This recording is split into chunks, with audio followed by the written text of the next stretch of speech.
Berarti survei ini bukan hanya soal survei politik. Bukan. Bukan ya? Iya. Semua. Semua. Bulan di tahun kemarin, di tahun Oke. 2023 itu, Mhm. kita sempat melakukan survei terhadap 10 indikator kepemimpinan Oke. calon-calon presiden. Presiden. Misalnya pasangan tertentu itu coba request ke lembaga-lembaga survei. Gitu. Bagian DP ini ya, dia punya presentasi ya. Kalau kemungkinan ada ya bisa-bisa saja.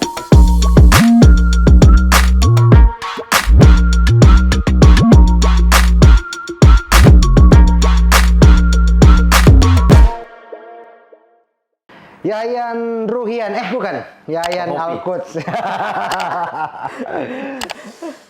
Jadi nanti info aku dapat orang ya? Nantiin Setelah sekian lama tidak ya? ketemu di lapangan bulu tangkis. Oke, tapi sebelum orang ketemu di lapangan bulu tangkis, orang jangan ketemu di meja biliar. Sawah. Di Jogja. Di Jogja. Dan banyak perubahan. Sekarang ini tak kayak tiba-tiba muncul kamari. Woi, so di lembaga survei. Orang yang paling kancang kalau ada pemilu. Yan, apa kabar Yan? Alhamdulillah. Sehat. Aktivitas Bagaimana? sekarang bagaimana? Ya aktivitas di kantor rutin masih jalan. Masih jalan ya? Ini bagian dari pekerjaan Oke. outside. Oke. Tapi tidak apa begitu? Enggak jadi soal sepanjang tidak berpartai. Oh, begitu ya? Iya. Oh ya kan bukan politik. ini ya, Iya. bukan politik praktis ya. Tidak. Ini kan murni dia lembaga riset. Kan? Lembaga riset ya. Oke. Pemilu kemarin bagaimana? Pemilu kemarin alhamdulillah ini tuh orang Political Research and Consulting itu dia mengadakan juga quick count. Oh, ada quick count juga ya. Quick count. Tapi sebelumnya ada survei-survei rutin yang dilakukan. Oke. Tunggu apa sebelum terang masuk ke situ deh. Ente di lembaga survei apa baru DP apa kalau misalnya ada DP grade itu sekarang sebagaimana, baru kemudian juga di kantor di mana lah biar ketika karena orang ngobrol ini lumayan bagus dia punya topik. Jadi biar masyarakat, biar penonton juga dapat pasti dia yang ini. Kalau bicara perjalanan ada di lembaga survei itu sebenarnya dimulai 2004. Oke, 2004 waktu itu pertama kali masuk kuliah, bahkan sebelum kuliah pertama kali itu sudah turun survei. Oke, survei tapi bukan kuesioner, ada bawa kuesioner baru tapi isi di bawah pohon apa tidak ya? Oh tidak ya? tidak istilah gitu ya? Soalnya pengalaman begitu dulu. Cer-cer dari rokok waktu masih mahasiswa. Oke, tidak ya? Nah, itu mulai di Lembaga Survei Indonesia waktu itu. Oh, di bawah, LSI ya? Di bawah koordinator itu di Jawa Timur itu namanya Mas Agus Trihartono. Oke. Dan koordinator nasionalnya itu Bang Saiful, Mas Saiful Mujani. Oke, apa Saiful Mujani? Bang Saiful Mujani. Itu di LSI. Kemudian di 2000 sampai 2017. Berarti sambil kuliah ente juga aktif di situ? Aktif jadi enumerator, jadi surveyor. Terus sampai pulang ini. Oke. Di Gorontalo. Berhenti itu 2 tahun. 2 tahun itu berhenti 2008 sampai 2010. Oke, itu berhenti dari aktivitas survei, lembaga survei? Oke. Karena kerja di marketing. Oke. Jual-jual oto di Hasraf. Iya. Waktu itu di Kota Ambagu. Di Kota Ambagu ya? Di Kota Ambagu. Ikodeng Maitua di sana. Baru setelah itu balik lagi. Karena keinginan Ajus. Balik pulang kampung. Suruh pulang di sini. Oke. Itu mulai ulang survei tapi di Indopol waktu itu. Oke, berarti bukan lagi di LSI itu. So tidak. Di Indopol. Oke. Politik Indonesia. Itu sampai 2019.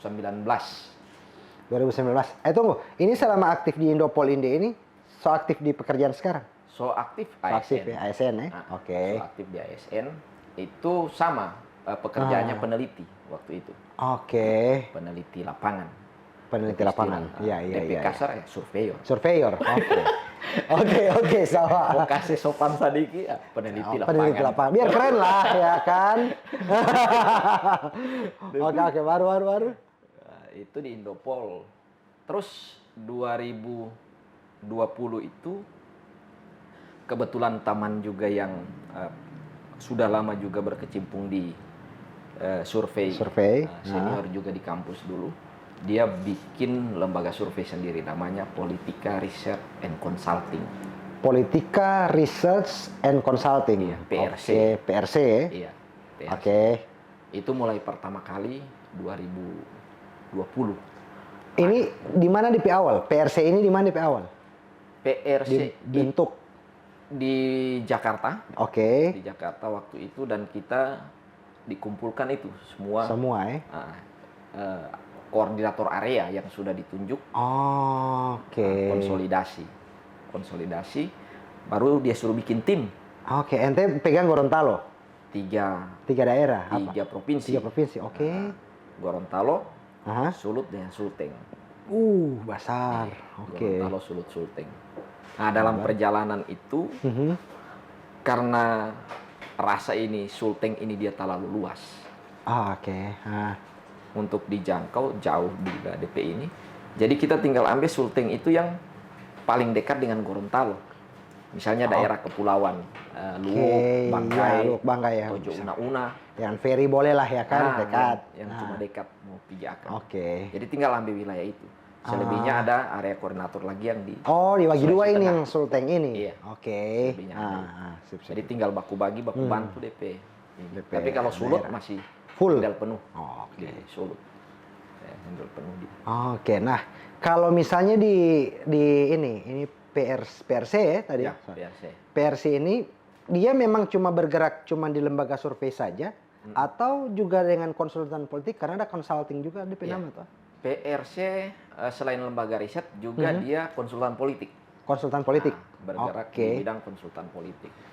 Nah, jadi aktivitasnya bukan cuma sekedar survei, tapi ketika ada yang user yang meminta kita untuk menjadi klien yang ingin meminta kita jadi ini konsultan politik, ya bisa ya. Nah, kita jadi konsultan politik. Nanti kan ada tim nanti kan yang akan dibentuk.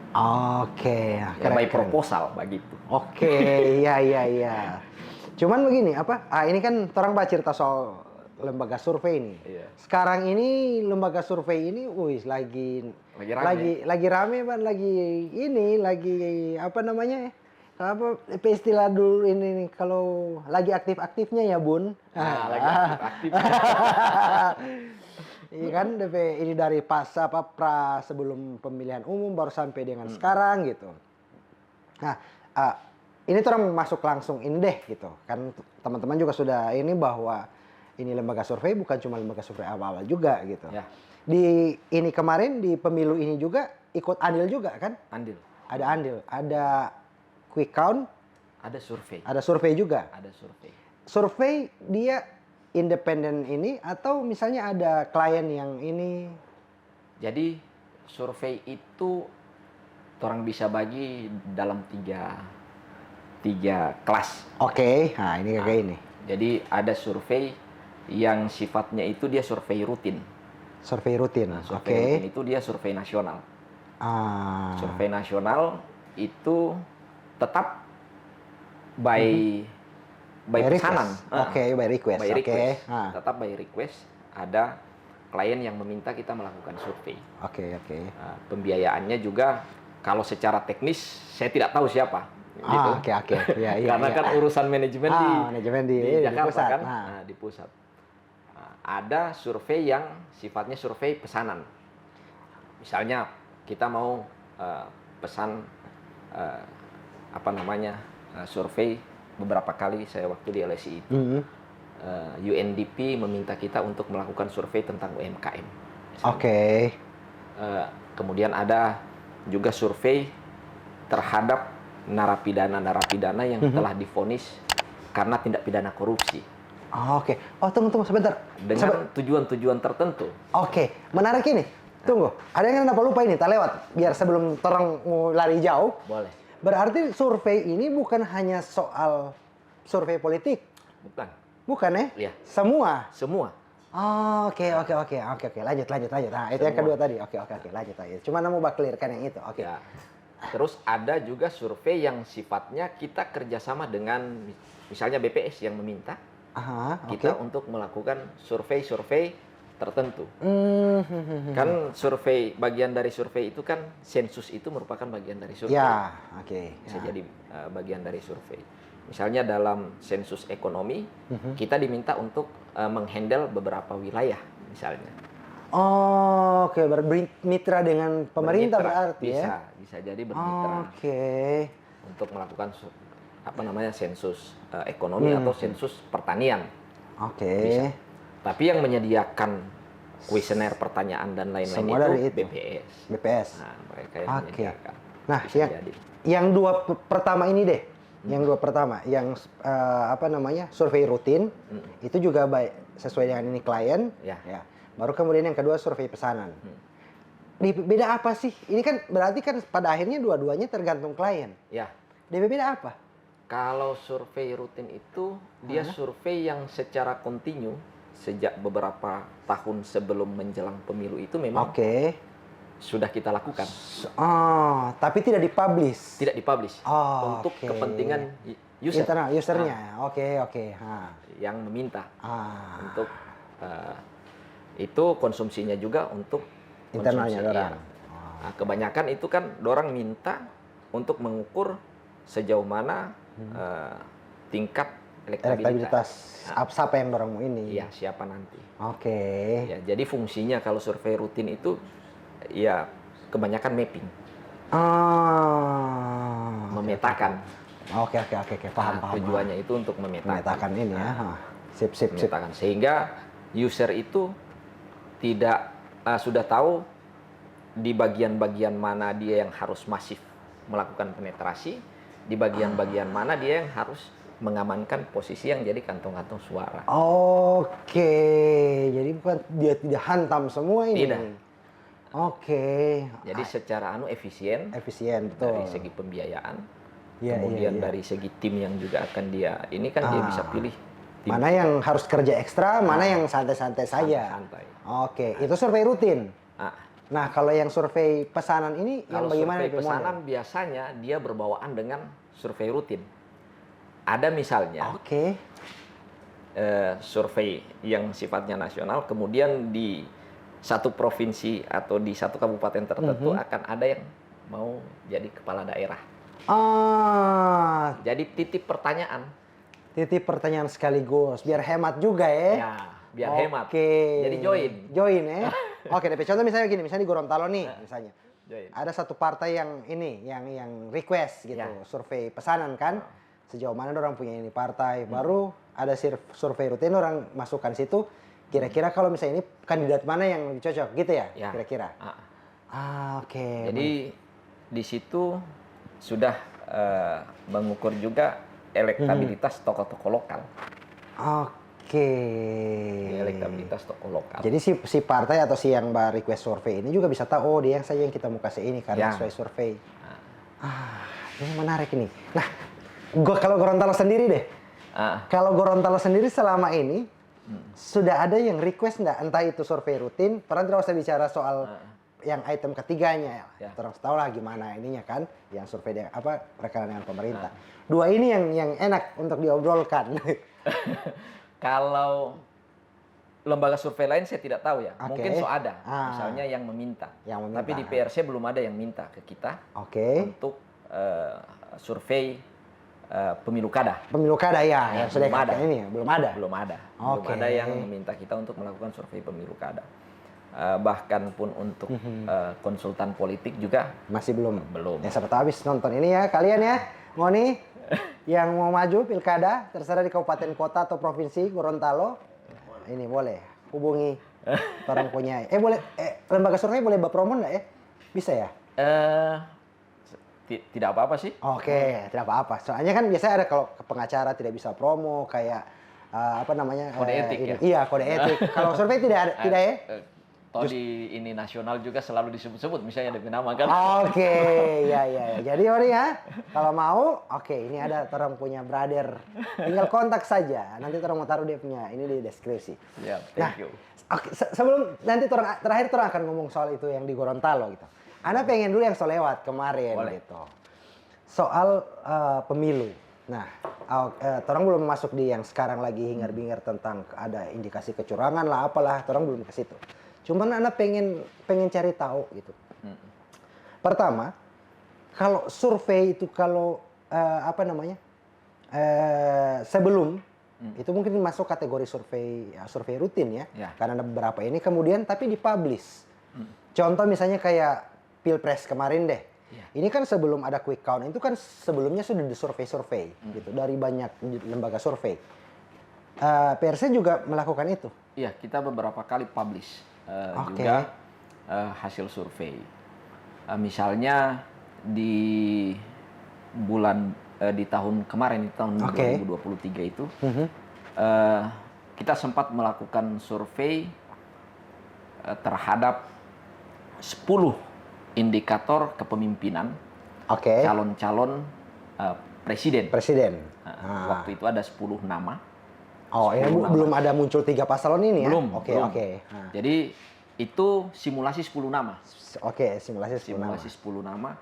Ada di situ Ganjar Pranowo, kemudian Anies Baswedan, Sandiaga Salahuddin Uno, Muhaimin Iskandar, Erick Thohir Erick masuk. Thohir, Erlangga Hartarto, Oke.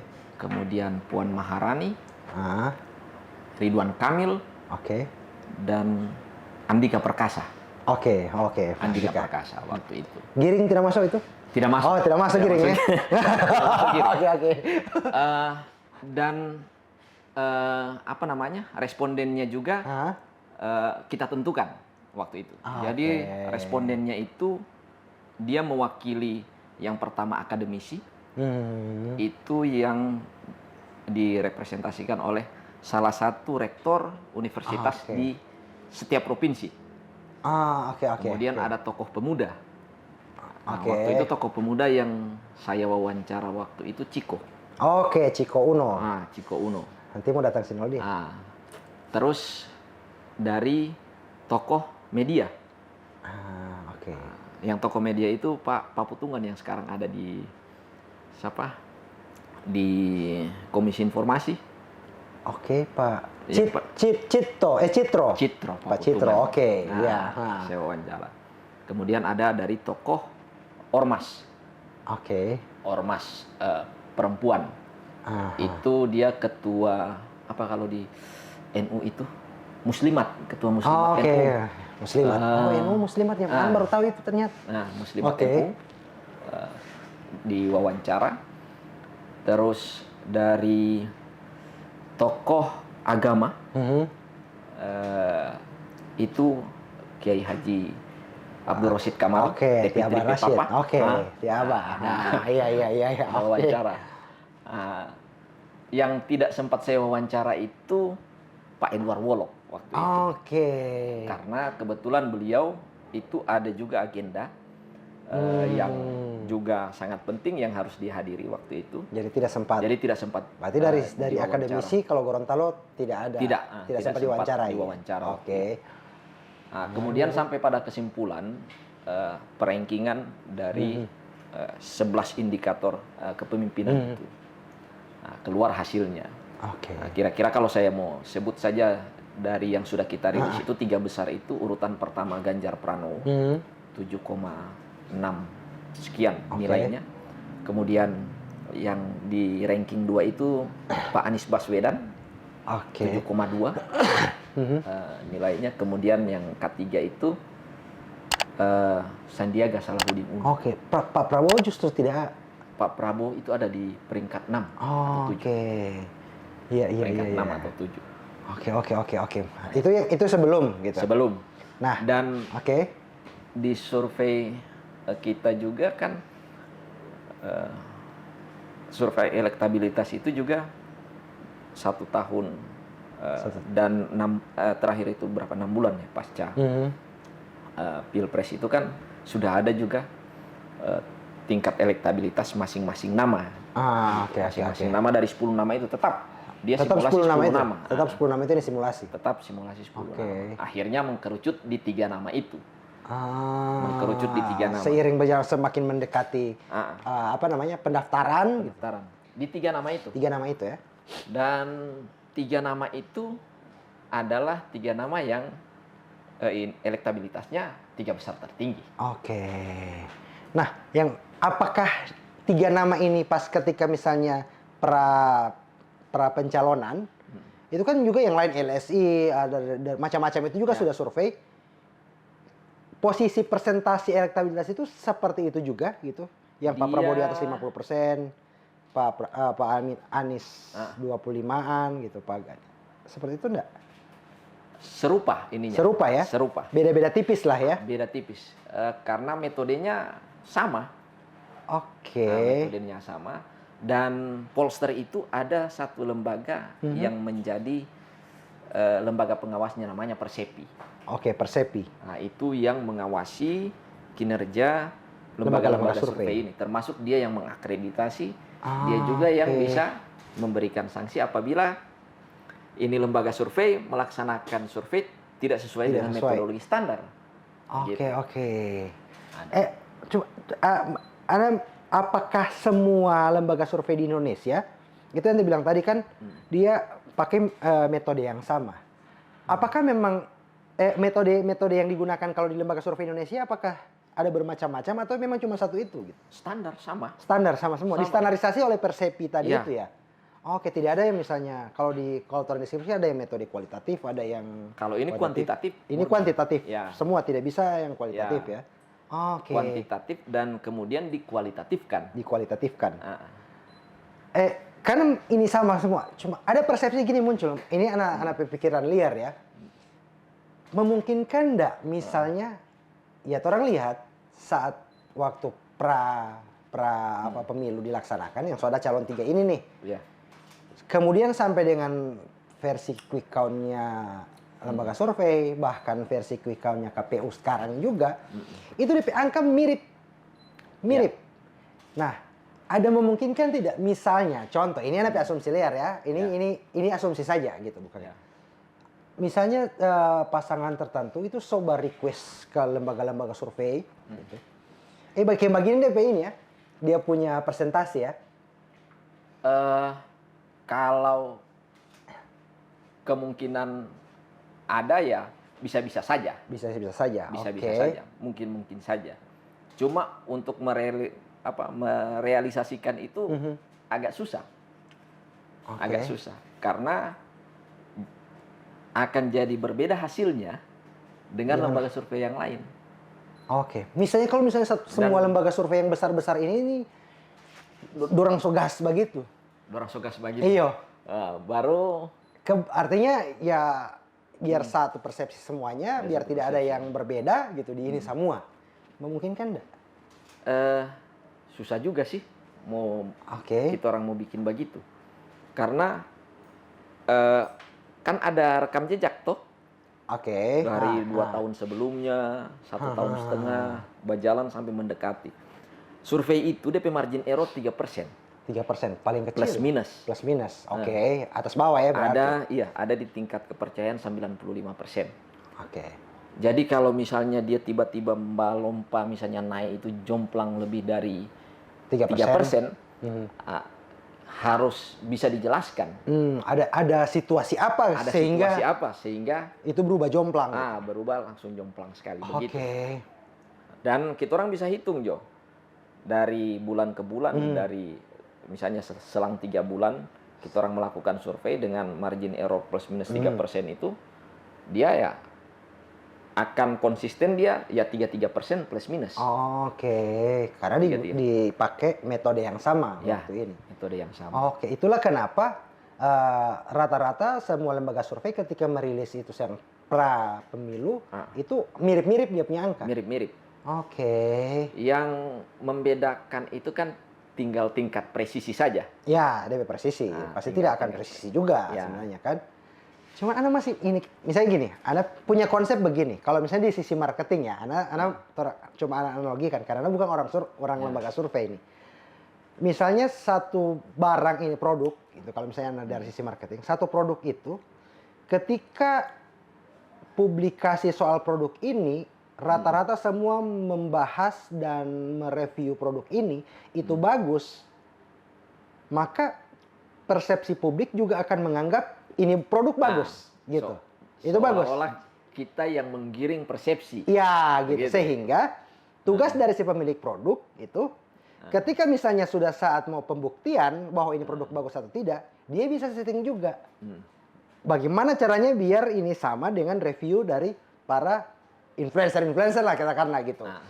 Ini biar bisa sama, dia punya pembuktian hasil akhir itu resminya dia sama gitu. Orang tinggal akan kasih sesuai. Sebenarnya kalau orang mau lihat dari sejarahnya kenapa muncul survei itu kan di pertengahan abad 20 itu kan tujuan survei itu kan yang pertama untuk melakukan pengumpulan data. Ya, itu pasti paling sederhana. Paling sederhana. Yang kedua untuk menjelaskan. Oke. Jadi membuat eksplanasi, bikin penjelasan terhadap satu fenomena. Iya. Satu fakta atau realita sosial. Ketika by data. By data. By data dengan metodologi tertentu. Iya. Oke. Baru yang ketiga untuk membuat satu rekomendasi tindakan. Oke, iya, jadi pengambil keputusan, referensi untuk mengambil kebijakan atau keputusan. Oke, ya, gitu. Sepakat. Nah, itu yang kemudian kita sampaikan. Oke. Itu kita sampaikan kepada user. Oke. Itu yang kita sampaikan kepada user. Kita sampaikan kepada user bahwa kemudian itu seolah-olah menggiring opini publik karena lembaga survei itu diundang ke media dan kita menyampaikan temuan kita, fakta-fakta yang kita temukan di lapangan. Jadi seolah-olah publik juga bilang, oh ini tergiring opininya sehingga jadi sama persepsi semuanya. Jadi, iya. Oke. Karena memang media juga kan sebenarnya kan kalau tidak diminta untuk publish juga di ini, itu jadi konsumsi internalnya si klien. Jadi konsumsi internal. Cuman kalau rata-rata yang misalnya survei kemarin yang Pilpres itu survei internal independen, maksudnya tidak titipan klien manapun tidak atau? Ada. Kalau survei Pilpres, survei nasional untuk mengukur sejauh mana tingkat kepuasan masyarakat terhadap pemerintahan pemerintah saat ini, itu survei yang memang kita publish Dan pelaksananya juga memang internal dari si lembaga survei itu. Ya, internal dan contoh misalnya PRC, ya udah PRCP ini. Oke. Ya, wallahu a'lam siapa yang membiayai gitu ya. Oke. Sebentar, berarti tetap ada sponsornya? Ada. Tidak internal misalnya pakai ya uang perusahaan atau apa gitu, karena ini tetap ada yang membiayai. Iya, ada yang membiayai. Oke. Ada yang membiayai. Karena mau kasih turun anak-anak survei butuh biaya, bro. Iya. Biaya apa survei itu misalnya ukuran provinsi lah. Itu berapa sih DP kisaran budget, bro? Ana penasaran. Kalau survei itu kan standar responden primary sampling. Oke. Yang orang pakai itu nasional itu semua lembaga survei itu 1.200. 1.200 responden. Oke. Dari total populasi. 1.200. Pokoknya 1.200 itu se-Indonesia, tapi dia proporsional. Misalnya untuk Gorontalo, yang 800 ribuan nih misalnya. 800 ribuan. Jadi cuma ada di angka 0,8. 0,8 dari total jumlah populasi. 1.200-nya ini, angka 1.200-nya. Sehingga PSU-nya itu kita orang bulatkan cuma dapat 1%. Oke, 1%. Cuma dapat 1 PSU itu 10 responden. Oke. 10 responden. Nah, beda misalnya dengan Sulawesi Utara misalnya, ketika dipresentasikan dia ada di angka 1,5 Oh, 1.200 ini angka pembaginya. Ya. Angka pembagi dari total populasi. dari total populasi. Oh, oke, paham. Jadi Pembaginya persentasenya lebih besar. Sehingga dapat 3 3%. PSU. 3 PSU. 3 PSU berarti 30 responden 30 responden. di Sulawesi Utara. Oke. Misalnya di Sulteng. Di Sulteng dia dapat 2 sampai 2 2,5. Oke. Berarti ada sekitar 20 lebih dia 50. 2,5. 5 PSU. Oke. 50. Cuman jadi menarik begini gitu. Apakah dengan tidak jomplang sekali itu untuk menjadi pengambilan keputusan ketika misalnya dia punya jumlah penduduk yang misalnya subjek dari survei ini, kemudian yang diambil sampelnya itu hanya di angka, itu kan jomplang kecil sekali gitu. Iya. Memang kalau ini orang lihat kecil itu. Oke. Orang lihat kecil. DP angka ini kecil. DP sampel, iya. DP kecil. sampel kecil. Dalam metode penelitian ilmiah itu yang kebanyakan orang-orang behavioralis ini yang pertama mengembangkan ini, bahwa sampel itu dia akan mewakili sekian ribu keputusan yang diambil oleh satu banding berapa gitu. Iya, dia akan mewakili jawaban dari satu responden ini akan mewakili sekian ribu jawaban, sekian ribu orang yang punya latar belakang yang sama, baik latar belakang sosial, ekonomi, pendidikan, latar belakang keluarga dan lain-lain. Makanya di awal-awal kuesioner itu yang kita petakan lebih dulu itu dia kondisi sosiodemografinya. Oke, demografi pekerjaannya apa, dari sisi umum, agama apa, DP pekerjaan apa, profesi dia tinggal di desa atau tinggal di kota, laki-laki perempuan. Oke. Sehingga dari situ bisa ambil sampel yang misalnya yang 50 orang tadi atau misalnya yang 30 orang tadi misalnya Gorontalo, itu latar belakang apa saja yang menjadi sampel, begitu ya? Itu diacak. Oke, acak. Jadi dia dia pakai multi-stage random sampling. Oke. Multi-stage random sampling itu begini. Misalnya satu PSU di Gorontalo. Oke. Satu PSU di Gorontalo itu berapa kelurahan dan desa total di Gorontalo. Kemudian dia acak mau ambil satu. Dari itu ambil satu. Ambil satu. Terpilihlah ini satu. Terpilihlah ini satu PSU. Setelah itu surveyor datang di desa ini, di PSU ini, datang di PSU. Dia tanya di baku dapat dengan DP lurah, DP kepala desa. Siapapun di situ gitu. Yang berwenang. Yang berwenang. Dia minta data RT, jumlah RT atau jumlah lingkungan di situ. Setelah dia dapat DP jumlah RT dengan DP jumlah lingkungan, misalnya di situ ada 20 RT di desa A. Ada 20 RT di desa A. Maka setelah diketahui ada 20 RT, surveyor itu akan mau acak 5 RT. 5 RT yang dia akan ambil, mau jadi subjek untuk sampel nanti untuk objek cari akan responden. Iya, cari akan sampel satu orang ini. Oke. Itu diacak pakai lembar acak, ada formatnya. Dia ambil 5 angka pertama kali yang ditemukan yang DP nilai itu kurang dari atau sama dengan jumlah RT di situ. Sehingga tidak ada intervensi surveyor dalam menentukan responden mana ya. Gimana? Oke. Jadi poinnya jadi gini ya, tidak ada pengarahan, artinya datanya tidak bohong. Tidak. Cuman cara kan tidak akan ada seperti itu. Misalnya datanya tidak bohong, tapi cara mengambil sampelnya yang bisa jadi dimanipulasi. Contoh misalnya gini.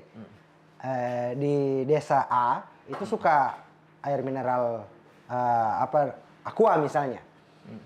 Di desa B itu suka yang Le Minerale. Yang C misalnya klub. Mudah-mudahan yang kita cuma-cumuin DP ini mau masuk kamar sini. Misalnya itu gitu. Baru misalnya ada pertanyaan yang muncul di survei itu, kalau misalnya yang manis-manis misalnya itu, Ngoni teringat apa? Dia survei di yang suka Le Minerale. Sehingga jadi banyak dia punya ini.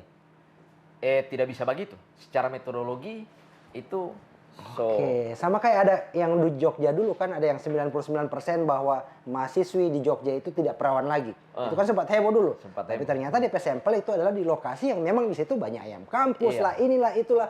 Ya pasti tidak perawan. Orang survei di situ. Iya, jadi banyak. Langsung Oke, tidak bisa begitu ya? Tidak bisa. Oke. Tidak bisa. Jadi tidak bisa yang menentukan itu surveyor. Tetap ada DP metode. Ada metodenya. Oke. Nah, bukan cuma sampai di situ. Setelah orang dapat 5 RT ini yang 5 sampel. jadi tempat nanti responden yang akan kita orang tuju. Setelah itu di 5 RT ini datang di ketua-ketua RT-nya. Oke. Surveyor itu minta data kepala keluarga. Kakak, berapa kakak di RT situ? Nah, setelah dapat jumlahnya misalnya 100 kakak misalnya, ada datanya, dan dia acak lagi itu. Akan dipilih nanti dua kakak. Jadi satu kakak itu nanti yang akan diwawancarai laki-laki, dan kakak yang satunya itu akan diwawancarai perempuan. Oke, dari 5 RT ini berarti kan ada 100 kakak diacak. Ambil 2 kakak. 2 kakak. Oke. Berarti nanti akan ada 10 kakak, 5 laki-laki, 5 perempuan. Ya. Gitu. Oke. Setelah diacak itu, dia akan ambil 2 angka pertama kali yang ditemukan yang nilainya kurang dari atau sama dengan sejumlah total jumlah kakaknya yang di situ. Jadi tidak ada pengarahan Berarti apapun. dari atas data yang dari broad besar ini dia akan mengerucut dengan metode seperti itu. Ya. Makanya kenapa tingkat kevalitannya margin errornya cuma 3% atas Cuma bawah. 3%, ya. Oke, menarik ini. Berat memang DP pembahasan ini, tapi menarik. Jadi untuk teman-teman tertentu saja, makanya ini editor di belakang oleh ini cuma tinggal cuma sebaku sedu. Karena orang tidak paham apa yang ada bicara ini. Oke, sekarang terang balik ke ini, Ian. Masih di konteks pemilu, karena ini yang lagi heboh gitu, kan? Nah, di ini juga setelah ada pasca. Bukan pasca. Pas saat pemilihan itu ada quick count. Iya. Quick count itu juga ternyata mirip-mirip dengan yang pra survei gitu. Dan ternyata juga mirip dengan yang real count dari KPU sendiri gitu.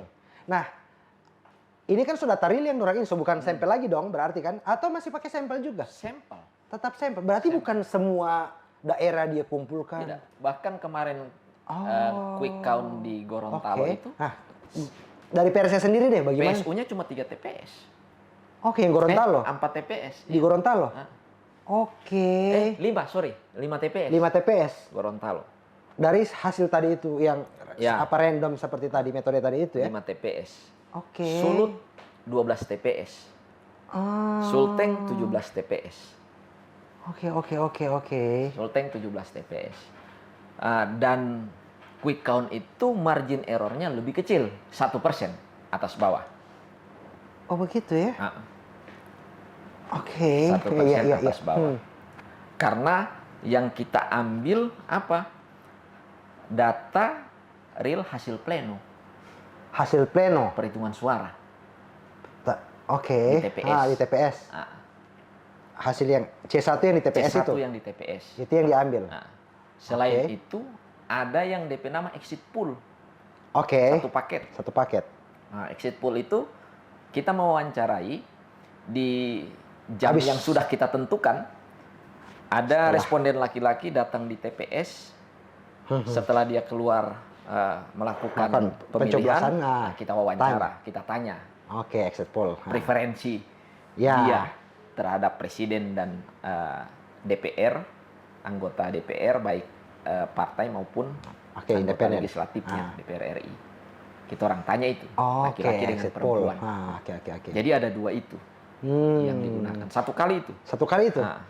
Oke, tapi yang paling populer yang pemilu tahun ini exit poll malah tidak terlalu muncul dia punya ini. Semua yang tapi rata-rata orang pakai exit poll itu. Exit poll ya? Oke, metodenya itu? Iya. Oke, biar cepat ya, biar belum jam berapa ada.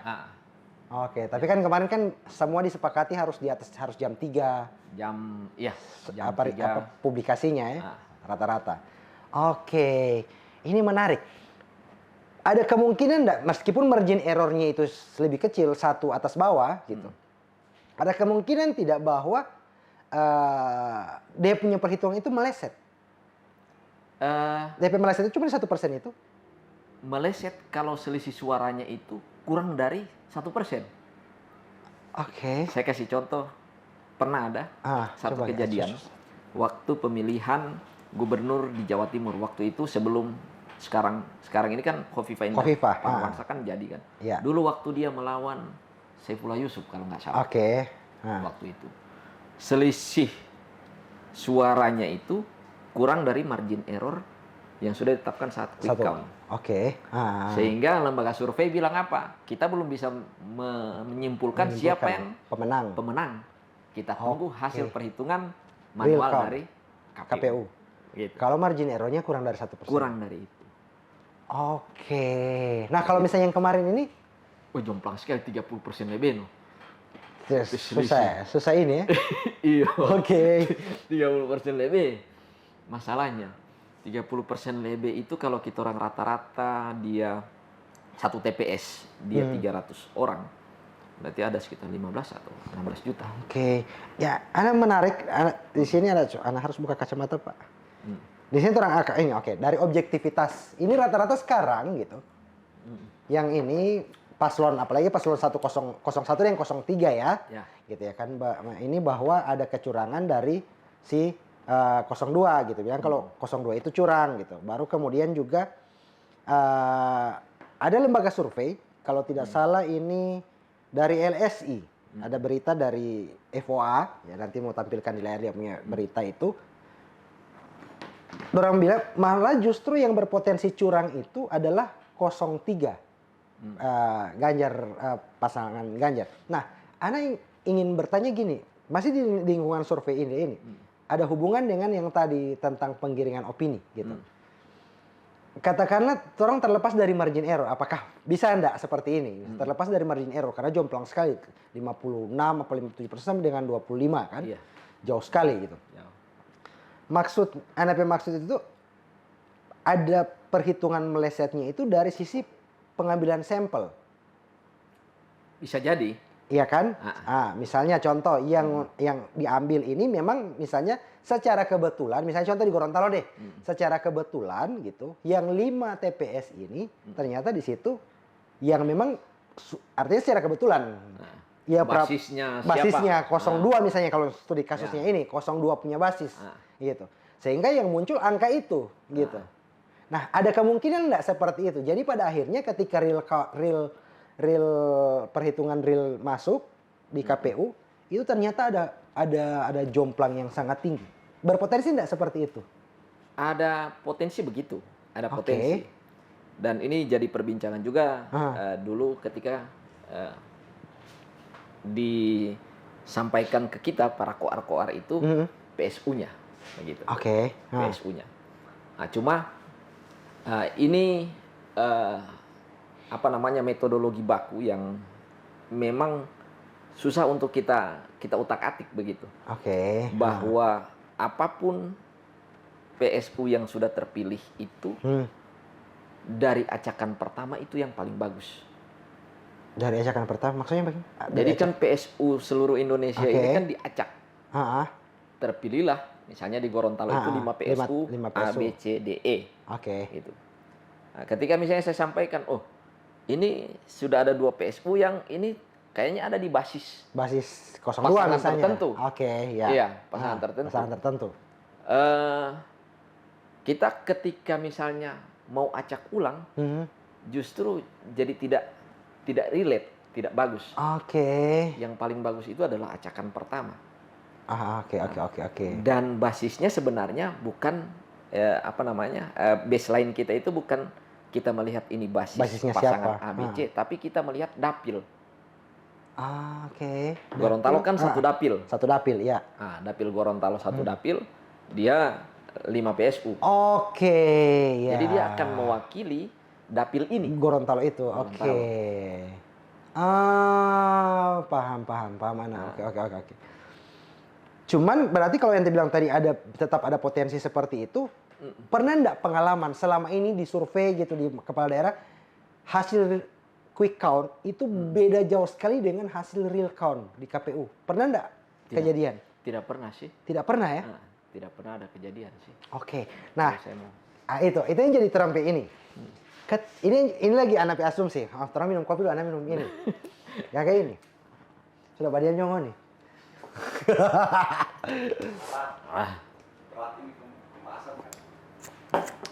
Ana berasumsi liar lagi nih. Asumsi lagi ya teman-teman ya.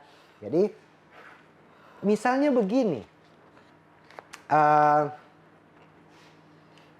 Yang Ana bilang tadi, jadi sudah ada pihak tertentu yang setting gitu untuk ininya, karena masyarakat itu kan dari awal itu disuguhi dengan data survei dari yang kredibel dan sebagainya. Nah, ketika misalnya sudah pas hari hanya dan perhitungan real count-nya itu jadi sama. Di situ muncul persepsi, makanya kenapa ini saling klaim, ini ada yang curang dan sebagainya karena masif dan sebagainya gitu. Memungkinkan enggak? Sebenarnya kan posisi lembaga survei itu kita hanya mengambil data. Data, ya. Sebenarnya mengambil data. Potensi kecurangan itu kan itu terjadi pada saat pelaksanaan. Iya, pelaksanaan. Pelaksanaan pencoblosan, dan itu di luar wilayahnya lembaga survei. Oke. Bahwa misalnya data yang kita ambil itu data yang salah, ternyata salah. Oke. Tapi kita semua itu enumerator itu kita pastikan mereka pegang C1 pleno yang sudah ditandatangani oleh KPPS. Begitu. Oke. Jadi kemudian kalau misalnya ada salah, misalnya kemudian ada hitung ulang, ada dan lain-lain, itu sudah di luar kendali kita. Sudah di luar kendali kita. Oke. Kalau misalnya pasca itu, misalnya macam sekarang ada kondisi-kondisi tertentu yang dilakukan pemilihan ulang. Pemilihan ulang di TPS tertentu misalnya. Ulang. Iya. Oke. Itu jadi apa namanya? Jadi PSU. Oke, jadi PSU. Itu di luar kendali. Oke. Berarti tidak harus tidak harus menyesuaikan dengan pemilihan ulang itu hasilnya? Tidak. Tetap dari PSU pertama? Tetap dari pertama. Oh, dari yang pertama. Oke. Karena di luar kendalinya torang ini. Ya. Nah, sekarang begini pertanyaan berikutnya. Misalnya, Yan, ini menarik. Misalnya, katakanlah ini kan sekarang kan teman-teman bisa lihat juga di media bahwa PDIP itu coba ini hak angket untuk kecurangan pemilu, sebagainya, 01 dan 03 juga ini partai-partainya ikut mau mendukung. Misalnya, ini seandainya ya teman-teman ya, pendukung 02 jangan dulu ngegas. Ini mau misalnya, gitu. Misalnya ada terbukti, misalnya ada apa namanya kecurangan, misalnya ya teman-teman ya. Struktur masif sistematis. TSM gitu, misalnya ini. Nah, namanya terstruktur masif ini dia kan berarti seperti yang Anda bilang tadi, ternyata sudah dari awal. By design gitu, dan kemudian tinggal dia kasih cocok ini dia punya angka ini kan yang kemarin. Apakah itu ada potensi untuk persepi ya? Persepi ya? Persepi tadi untuk diaudit lembaga surveinya. Bisa. Ada kalau potensi untuk itu. Dia punya hasil itu ternyata berbeda sekali dengan hasil sebagian besar pollster yang tergabung dalam Persepi. Oke. Dia bagian dari Persepi. Kemudian DP hasil beda jauh sekali dengan hasil real count misalnya dengan real count. Kalau misalnya dengan real count sepanjang dia ada di angka plus minus 1%. Oh iya paham. Tidak ini. Oke. Tapi kalau misalnya dia jomplang misalnya lebih dari ya berarti lembaga survei dan Persepi ya mesti evaluasi. Mesti evaluasi. Oke, oh iya paham Ana. Jadi pada akhirnya kalau ini konteks kecurangan pemilu ketika terbukti kan bukan berada pada hasil angka ini ya pemilihannya ya, tapi prosesnya itu kan. Kalau kita orang bilang misalnya ada potensi. Bukan manipulasi suara. Bukan Itu. Kecurangan pemilu TSM-nya itu bukan manipulasi suara, tapi ya itu tadi yang kalian bisa lihat lah gimana ininya ya. Cuman seandainya kalau misalnya begitu, gitu. Anak maksud begini, anak highlight pertanyaan itu adalah apakah misalnya ketika misalnya ditemukan itu ada kecurangan atau apalah ada wan prestasi atau apalah namanya gitu. Ya. Dan itu melibatkan lembaga survei yang telah mempublikasi ini survei dan quick count-nya.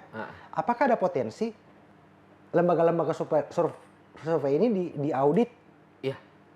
Oleh Persepi. Oleh Persepi, bukan oleh misalnya ada satu lembaga yang dia bangun untuk apa namanya kayak apa ya panitia apa gitu yang untuk mengawal ini kecurangan ini. Tidak sih. Semua harus Persepi. Iya, Persepi. Dan Persepi juga bisa tahu nggak siapa yang membiayai sampai ke situ ya? Iya. Atau kalau sekarang pun ini kan rahasia sebenarnya kan siapa yang membiayai itu kan jadi rahasia setiap lembaga survei ya. Nah, apakah Persepi wajib tahu atau tidak perlu tahu siapa yang bahwa itu didanai oleh siapa? Oleh gitu. siapa? Ya, atau perusahaan mana gitu? Masing-masing lembaga survei itu dia tidak mempublish. Tidak mempublish itu. Dan Persepi juga tidak terlalu mendesak untuk kasih tahu itu. Oke. Karena ini kan bukan lembaga yang dibiayai dari anggaran negara. Yang bisa diaudit oleh ini. Ya, berarti pada akhirnya meskipun nanti jadi objek audit ini lembaga survei, siapa yang membiayai tetap jadi rahasia, tidak bisa dikatakan. Iya. Ya, biar so dengan ada surat apa dari Mahkamah Konstitusi, dari Mahkamah Dan ini kan yang sering digembar-gemborkan oleh orang-orang apa namanya? Ya, yang bilang curang lah, inilah itu yang Jakarta. Oh, pasti ada yang biayai. Siapa yang biayai? Gitu. Iya, siapa yang biayai? Ya mungkin kalau ini kita ya hamba Allah yang biayai. Oke, ya hamba Allah. Oke, jadi meskipun apapun kondisinya, entah itu positif atau tidak gitu, si donatur dari survei ini tetap tidak akan dipublikasikan oleh si lembaga survei. Tidak akan ya. Kita tetap menjaga profesionalitas. Kemudian hubungan baik antara kita dengan user. Oke. Pernah ada, Anda penasaran, pernah enggak ada dalam sejarah survei di Indonesia ini, pernah ada enggak lembaga survei yang sudah tergabung di Persepi tadi itu, yang pernah melakukan pelanggaran? Pernah, di 2019, dan itu dikeluarkan dari Persepi. Oke, ada ya? Iya, yang ketika waktu itu hasil ininya justru Prabowo Subianto dan Sandiaga Uno, Salahuddin Uno yang menang. Oke, itu dikeluarkan karena setelah diaudit ternyata secara metodologi keluar dari yang secara ditetapkan. Oke. Pernah. Iya, menarik nih. Pernah terjadi. Oke, jadi pada akhirnya gini ya, setiap misalnya kecurangan dan sebagainya yang mereka coba klaim ini ada kecurangan dan sebagainya, pembuktiannya bukan soal di opini publik tentang survei ini. Tidak. Tapi prosesnya ya. Persepi tetap akan memproses itu berdasarkan temuan fakta, kemudian audit internal yang dilakukan oleh Persepi terhadap lembaga survei itu. Bahwa ini ada kecurangan tahapan pelaksanaan penyelenggaraan pemilu, itu kan domain ranahnya KPU, Bawaslu dan lain-lain. Ini tidak ya. Jalan sendiri ini. Sawah. Tidak boleh kita menggabung. Apalagi kalau misalnya di pembuktian ada pegang C1 juga toh. Ada pegang C1. Dari setiap PSU yang ada. Jadi secara data ya. Oke. Pada akhirnya berarti asik ya lembaga survei ini jadi banyak uang. Tapi bisa aman dari ininya. Nah, kalau di Gorontalo sendiri, ada enggak dari internal PRC gitu, yang coba kita survei deh misalnya yang ada pertanyaan terbuka lah gitu, yang top of mind lah, siapa yang cocok jadi gubernur, jadi wali kota gitu, sempat kepikiran nggak ada ya, mau dibikin itu dan cari donatur atau apa gitu? Memungkinkan untuk dilakukan. Tetap sama, tapi kita tetap simulasi banyak nama. Banyak nama. Nah, misalnya 10 misalnya atau Oke. 7 atau Kalau top of mind gitu artinya tidak di kuesioner itu tidak menyebutkan nama, tidak mengarahkan nama. dia pertanyaan terbuka. Pertanyaan terbuka. Pertanyaan terbuka. Pertanyaan terbuka itu kebanyakan kurang efektif. Oke. Kebanyakan kurang Kenapa efektif. gitu? Karena kebanyakan responden itu dia akan belum tahu siapa. Belum tahu siapa. Maka sebagian besar lembaga survei itu dia akan menghimpun data, informasi Siapa yang populer? terhadap tokoh-tokoh Ya. yang kira-kira punya potensi Oh, oke. untuk mau maju dalam Kontestasi pilkada. kontestasi pilkada. Kemudian dikerucutkan menjadi 10 misalnya. Oke. Menjadi 10 nama. 10 nama. Dan itu yang disodorkan dalam bentuk pertanyaan tertutup. Oke, sudah ada pertanyaan-pertanyaannya. Iya, misalnya seandainya pemilihan gubernur dan wakil gubernur Gorontalo akan dilaksanakan hari ini. Hari ini ya. Dan ada 10 calon Iya. nama-nama Siapa yang akan maju. Oke. Kira-kira mau pilih siapa? Nah, dari 10 nama itu biasa mengkerucut, tinggal 3. Oke. Tinggal 2. Survei lagi. Oh. Gitu. Sebenarnya bukan persoalan salah tidak salah. Oke. Tapi karena yang kita orang ukur ini dia persepsi. Persepsi yang dia dipengaruhi oleh banyak hal tentang realita dinamika sosial politik yang ada, maka selalu dalam setiap rilis itu kita orang sampaikan survei ini dilakukan dari tanggal berapa sampai tanggal berapa, bulan apa, tahun berapa. Oke. Jadi konteksnya ketika dilakukan pemilihan kepala daerah pada saat itu.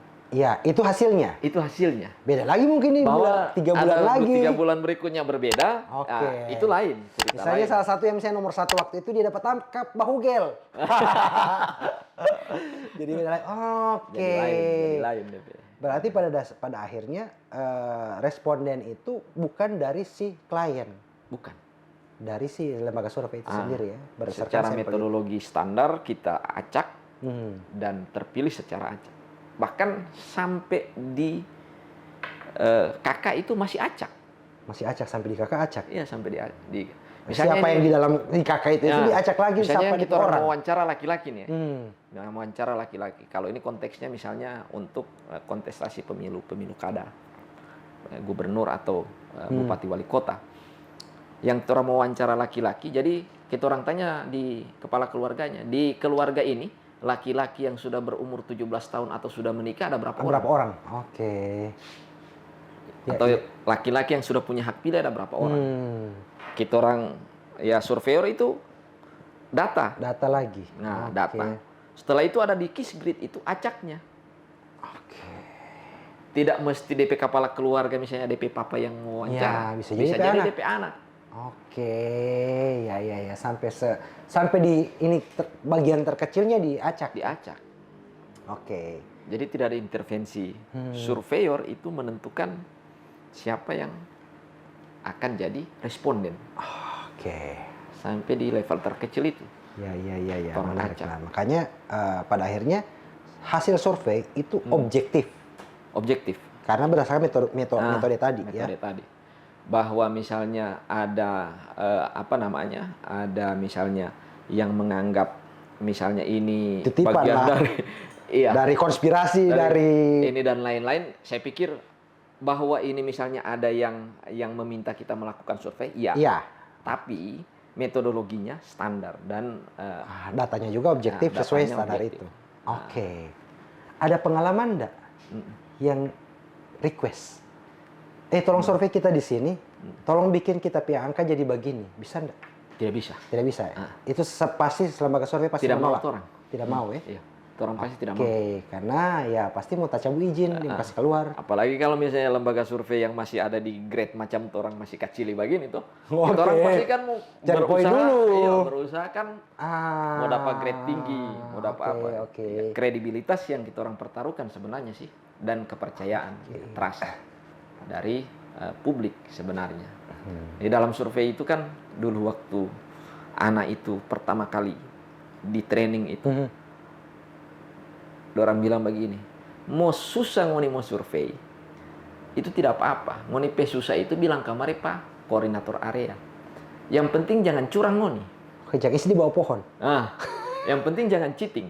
Oke, iya. Karena pada prinsipnya dalam survei itu, kalau data yang masuk itu sampah, yang keluar sampah.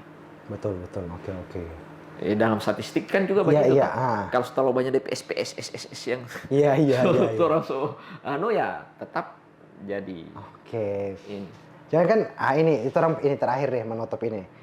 Tadi baca soal statistik, ada istilah bahwa data itu tidak pernah bohong. Iya.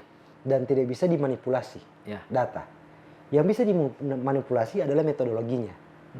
Sehingga bisa menemukan sebuah hasil yang sesuai dengan orang punya keinginan gitu. Nah, PRC sendiri atau misalnya mungkin dengar-dengar gitu atau ente sempat waktu di lembaga di LSI lalu kemudian di Indopol gitu. Ada pernah enggak klien yang request dengan dia punya ini. Kita survei itu tapi yang di sini. Pernah enggak ada? Kalau begitu belum pernah sih. Belum pernah terjadi. Cuma biasanya kita dorang tanya misalnya, orang ini ada keinginan untuk melakukan mapping terhadap kita orang kader yang potensial bisa mau misalnya maju di pilkada. Kira-kira mau metodologi bagaimana? Oh, dia diskusi dulu soal metodologi. Jadi orang kasih masuk proposal. Oke. Ada proposal orang kasih masuk. Jadi itu standar yang orang pakai ya ada di 500 sampai 1.200 responden. Oke. Itu dalam proposal yang kita orang ajukan. Nah, metodologinya juga kita orang sampaikan bagaimana, teknik pengambilan sampelnya juga bagaimana, kemudian teknik analisa datanya juga bagaimana, itu orang presentasikan. Orang presentasikan pada orang. Begitu orang misalnya oke, ya sudah orang kerjasama. Oke, di angka tertentu dengan proses itu. Di angka tertentu dengan proposal yang sudah orang sepakati itu. Oke. Begitu. DP. Berarti pada akhirnya sama dengan kodrat. Ada pasal ini kan? Orang waktu masih kuliah ini. Yang mana menutup orang punya ini. Ketika orang ospek itu kan pasal 1. Senior tidak pernah salah. Pasal 2. Kalau senior salah, tinjau pasal 1. Tinjau pasal 1. Sama yang ini. Lembaga survei tidak akan pernah salah. Karena ini kan data yang valid dan ini. Berarti pada akhirnya, ini, kita lihatlah. Tidak mau komen deh. Thank you teman-teman. Yan, thank you Yan. Membuka cakrawala dan mudah-mudahan yang menonton tidak mengantuk ya. Karena ini memang bercerita soal angka. Sampai jumpa di episode selanjutnya. Thank you. Thank you.